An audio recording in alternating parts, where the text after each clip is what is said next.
Despite the mounting pressure, Kemi and Deji grew more resolute. Late night calls to Michael and Tenny became their lifelines.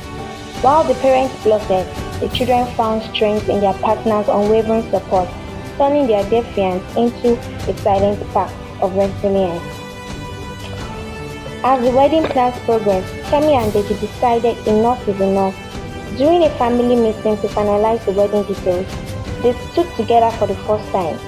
Kemi spoke boldly about her love for Michael, while Deji declared his commitment to Tenny. They reminded their parents that love cannot be forced.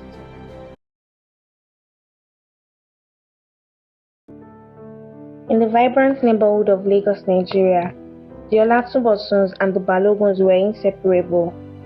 From childhood, the two families shared a bond that went beyond mere friendship.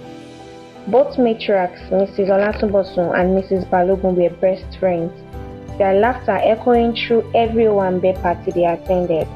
Every weekend, the women were decked in matching ashwebi, dancing under the glowing lights of elaborate celebrations.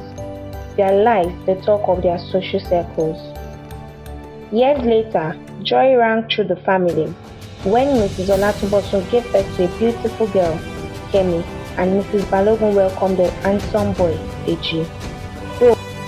Though both children grew up in separate cities due to their parents' careers, their parents always joked about them getting married someday.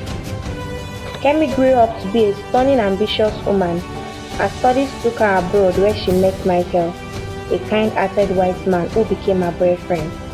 Meanwhile, Deji stayed in Lagos, living the fast life with his girlfriend Tenny, a vivacious and charming lady who matched his energy. Their worlds couldn't have been more different, but both were content with the life they were building. One fateful evening, the Olatunbosuns and the Balogun sat together, reminiscing about old times. The mothers had an idea: why not unite their families through marriage? They agreed to arrange Kemi and Deji's marriage, convinced it was a perfect plan. Kemi returned to Nigeria for a highly anticipated cultural event organized by one of her family friends. It was a glamorous affair, filled with influential figures and cultural showcases. Mrs. Olatunbosun saw it as a perfect opportunity to reconnect Kemi with her roots. During the event, Kemi mingled with relatives and acquaintances, her charm and grace earning admiration from everyone present. Unknown to her, her parents were already plotting the next steps of their grand plan. Both parents broke the news to their children, expecting joy. Instead, chaos ensued.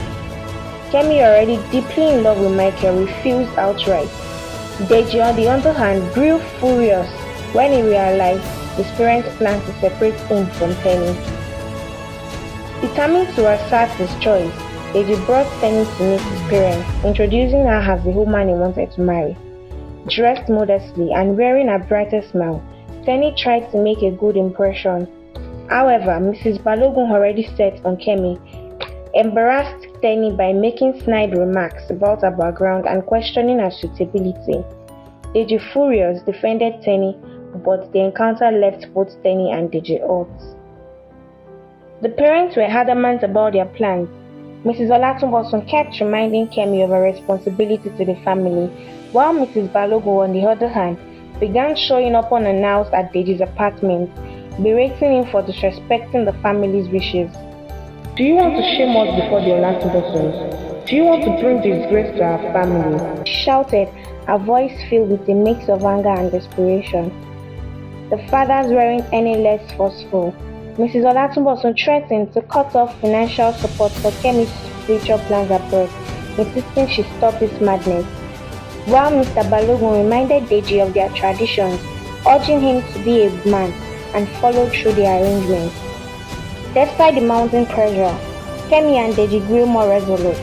Late night calls to Michael and Tenny became their lifelines. While the parents plotted, the children found strength in their partner's unwavering support, turning their defiance into a silent pact of resilience. As the wedding plans progressed, Kemi and Deji decided enough is enough. During a family meeting to finalize the wedding details, they stood together for the first time. Kemi spoke boldly about her love for Michael, While Deji declared his commitment to Tenny, they reminded their parents that love cannot be forced. The parents were initially furious, but the children's unity and heartfelt words eventually softened their resolve. As Kemi and Deji expressed the depth of their love for their partners, the parents began to see the pain their interference was causing. The parents finally understood that true happiness for their children meant letting go of their own rigid expectations. Reluctantly, but with growing acceptance, they relented, choosing love and understanding over control. Amidst all the chaos, Michael decided to take a bold step. He flew to Nigeria and personally visited the Olatunbosun household. With a bouquet of flowers and a determined smile, he addressed Kemi's parents. "I love your daughter and respect your family deeply," he began. Michael's sincerity and humility caught the Olatunbosun off guard. He knelt before them, formally asking for Kemi's hand in marriage. While the parents were initially hesitant, his genuine heart softened their hearts, planting the first seed of reconciliation. Kemi and Michael married in a small intimate ceremony abroad, attended by her parents, who gave their blessings with newfound joy. Deji and Kemi celebrated their love with a colorful Lagos wedding, where the Baloguns danced proudly.